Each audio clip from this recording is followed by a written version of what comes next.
은퇴 후 유독 이런 감정 느끼시는 분들 계시죠? 나만 이렇게 느끼는 걸까? 퇴직하고 나서 하루가 너무 길어요.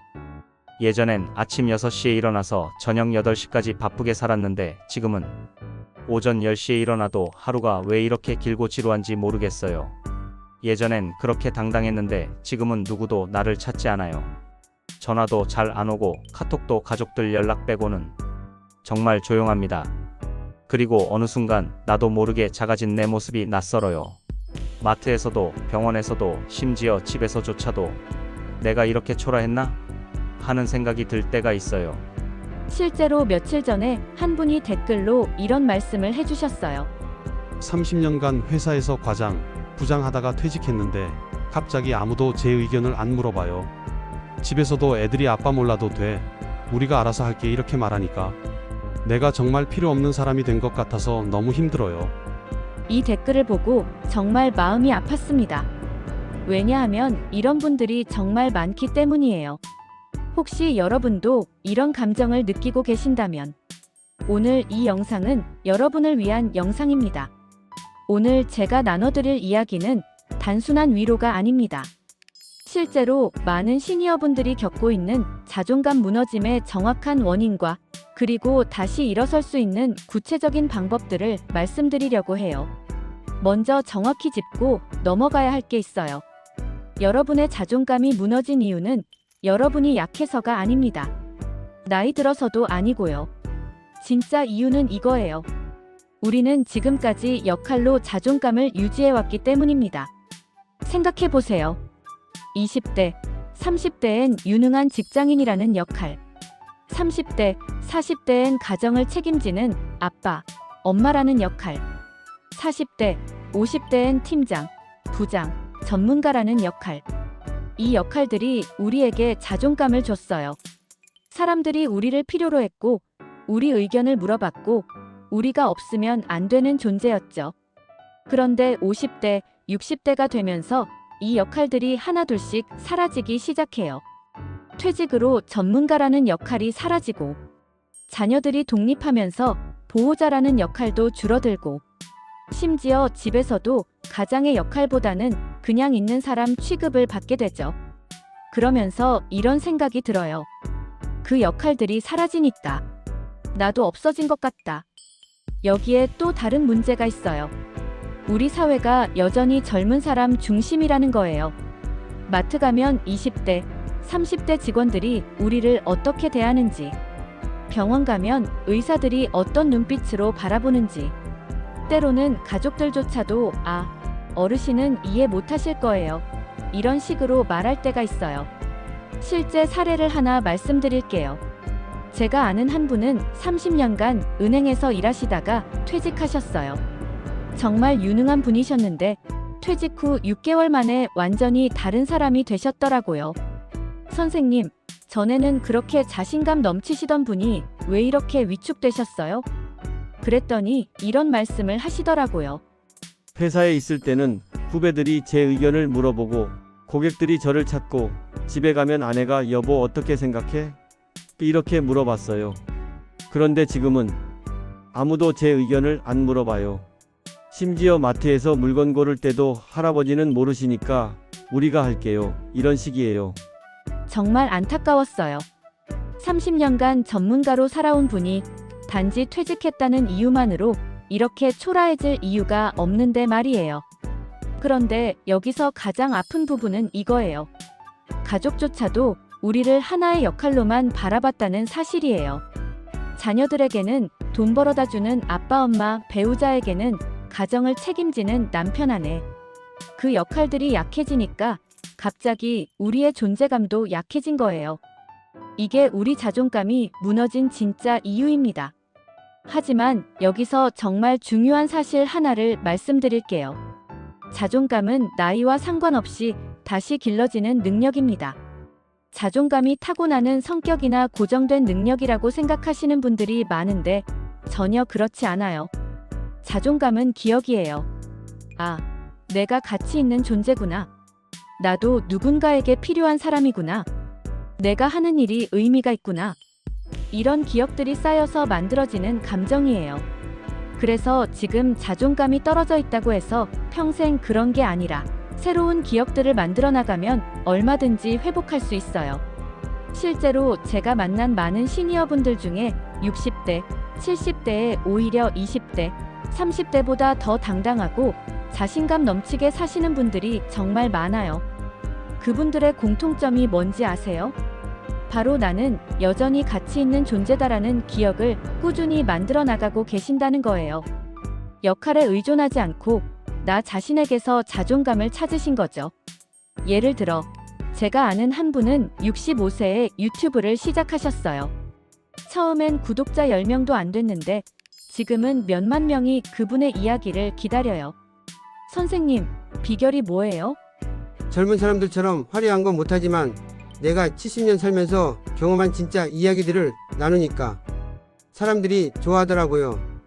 댓글 하나하나 읽을 때마다 내 경험이 누군가에게 도움이 되는구나 이런 생각이 들어요.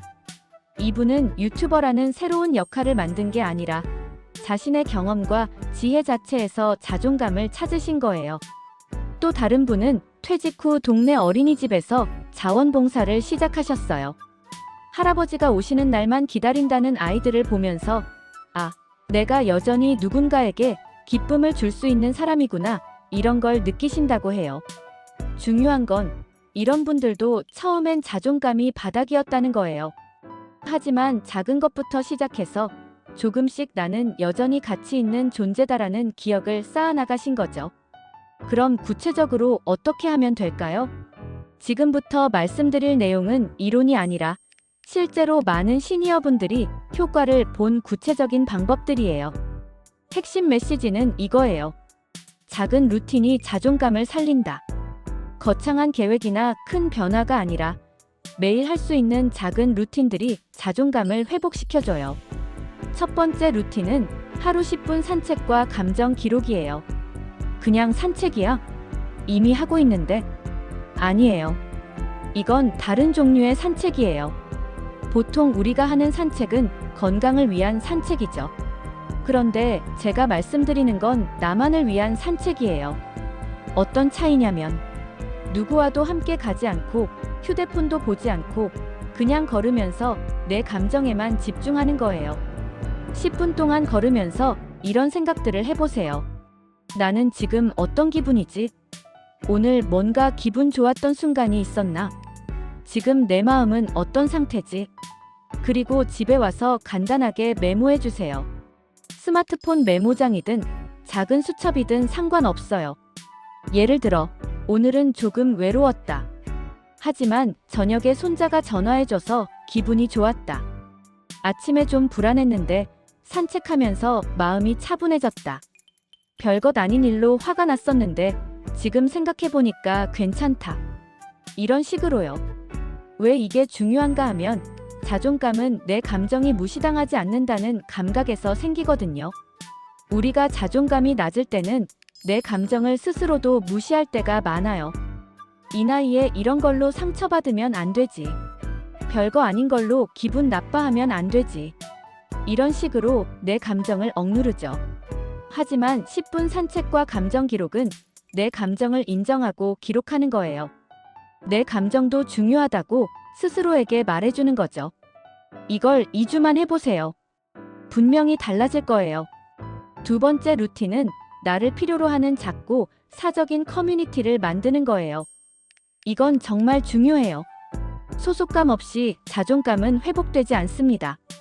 하지만 여기서 주의할 점이 있어요. 큰 모임이나 거창한 활동을 할 필요 없어요. 동네 작은 책 모임, 시니어 봉사단, 정기적인 소규모 약속, 이런 것들이면 충분해요. 중요한 건 나를 기다리는 사람이 있다는 감각이에요. 실제 사례를 들어볼게요. 한 분은 동네 도서관에서 매주 화요일마다 있는 독서 모임에 참여하세요. 처음엔 그냥 시간 때우려고 가셨는데 몇 달 지나니까 다른 분들이 이분의 의견을 정말 소중하게 여기기 시작했어요. 님이 말씀하신 그 부분이 정말 인상 깊었어요. 다음 주에도 님 생각 들어보고 싶어요. 이런 말들을 듣게 되시면서 내 의견이 여전히 가치가 있구나. 나를 기다리는 사람들이 있구나. 이런 걸 느끼게 되신 거죠. 또 다른 분은 매주 토요일 오전에 동네 공원에서 만나는 운동 모임에 나가세요. 딱 5명 정도의 작은 모임이에요. 처음엔 그냥 운동하려고 갔는데 지금은 그분들이 제 일주일을 기다려줘요. 이번 주는 어떠셨어요? 지난번에 말씀하신 그 일은 어떻게 됐어요? 이런 식으로 관심을 가져주시니까 정말 고마워요. 핵심은 이거예요. 나를 기대하고 내 이야기를 들어주고 내가 없으면 뭔가 허전해하는 사람들이 있다는 감각. 이게 자존감의 근육을 만들어줍니다. 여러분도 한 가지씩 시작해보세요. 거창할 필요 없어요. 정말 작은 모임, 작은 약속부터 시작하시면 돼요. 세 번째이자 마지막 루틴은 글쓰기예요. 자존감이 떨어졌을 때 우리는 지금까지 잘 살아온 나를 잊어버려요. 지금 힘든 상황에만 집중하다 보니까 내가 정말 잘해온 일들, 내가 누군가에게 도움이 됐던 순간들, 내가 뿌듯했던 기억들을 다 잊어버리는 거죠. 글쓰기는 이런 기억들을 다시 꺼내는 거예요. 구체적인 방법을 알려드릴게요. 1단계. 과거를 정리하는 글쓰기. 지금까지 살아온 내 인생 중 가장 뿌듯했던 순간 3가지. 내가 누군가에게 정말 도움이 되었다고 느꼈던 경험들. 힘들었지만 잘 극복했던 일들. 이런 주제들로 써보세요. 2단계. 현재를 기록하는 글쓰기. 오늘 내가 한 일 중에서 나름 괜찮았던 것. 누군가가 나에게 고마워했던 작은 일들. 내가 여전히 할 수 있는 것들. 이런 것들을 기록해보세요. 한 분의 사례를 들어볼게요. 이분은 처음에 나는 아무것도 못하는 사람이야 라고 생각하고 계셨어요. 그런데 글을 쓰기 시작하면서 이런 걸 발견하셨어요. 아, 내가 40년간 아이들을 키우면서 정말 많은 일들을 해냈구나. 회사에서도 후배들을 많이 도와줬었구나. 어려운 시절에도 가족을 잘 지켜냈구나. 그러면서 자연스럽게 이런 생각이 드시더래요. 내가 그동안 이렇게 많은 일을 해냈는데 앞으로도 할 수 있는 일이 분명히 있을 거야. 이게 바로 글쓰기의 힘이에요. 우리는 이미 가치 있는 사람이에요. 다만 그걸 잊고 있을 뿐이죠. 글쓰기는 그 기억을 되살려주는 작업이에요. 지금까지 말씀드린 3가지 루틴 꾸준히 해보세요. 처음엔 별 차이를 못 느끼실 수도 있어요. 하지만 1달, 2달 지나면서 분명히 달라지실 거예요. 여러분에게 정말 하고 싶은 말이 있어요. 50대, 60대라는 나이는 끝이 아니라 새로운 시작이에요. 젊을 때는 남들이 정해준 역할을 하느라 바빴다면 지금은 진짜 나 자신을 발견할 수 있는 시간이에요. 더 이상 누군가의 아빠, 엄마, 팀장, 부장이 아니라 그냥 나로 살 수 있는 시간이 온 거예요.